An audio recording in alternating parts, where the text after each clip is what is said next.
This happened 8 years ago, when I was working as a taxi driver. I haven't been able to get behind the wheel of a car since this incident.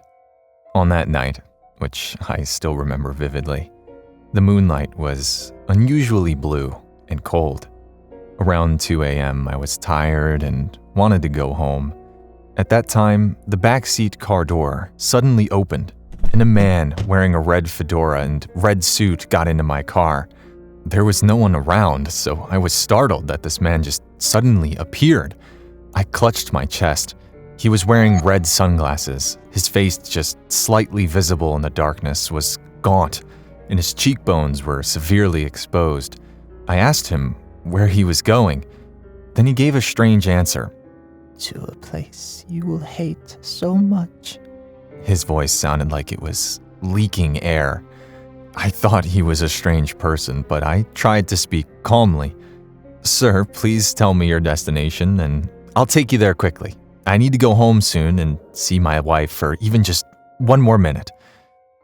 Oh, that's romantic. I think it was a good decision to choose you. He was giggling obnoxiously, and I thought he was crazy.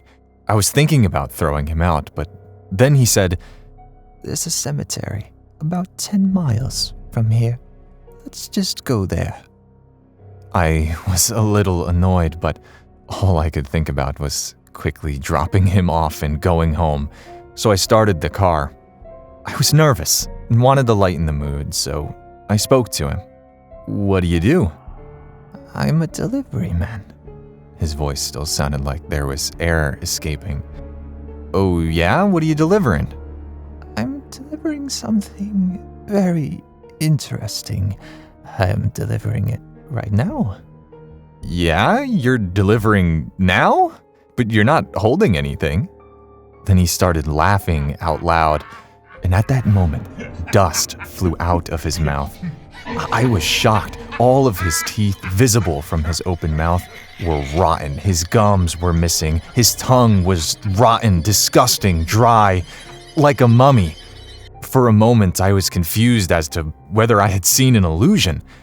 Then I saw a cemetery ahead, and he said something I couldn't understand. Oh, it's about time. Goodbye. He hummed an unknown song and rolled up his sleeves, revealing his rotten, dry, bony arms. Then suddenly, he came closer to me, put his hand in my mouth. I was startled and tried to stop him. The car lurched forward and backward, and before I knew it, his hand was down my throat. Then I felt his hand grabbing my heart. I was in tremendous pain. I screamed, turning the steering wheel, and slammed the brakes. At that time, the man whispered something in my ear. At the same time, I heard the sound of the car wheels screeching, and everything went black. When I opened my eyes, I was lying in a hospital bed, and my wife was next to me, crying. She said when she saw me waking up, "Are you okay? The doctor said you almost died from a heart attack, but you survived." I was floored. I suddenly remembered the man and asked her, "What happened to the man in my back seat?" Then she looked at me with a questioning look and said, "What man? You were riding alone. Could it be that your brain is also injured? Doctor!" She began sobbing. "The man in red!" No matter how much I shouted, she just cried. I was so stunned, and the rescue workers who came to the scene also said that there was no one in my car but me. I thought the conversation with the backseat passenger might be on the dash cam, so I asked my wife to get the dash cam.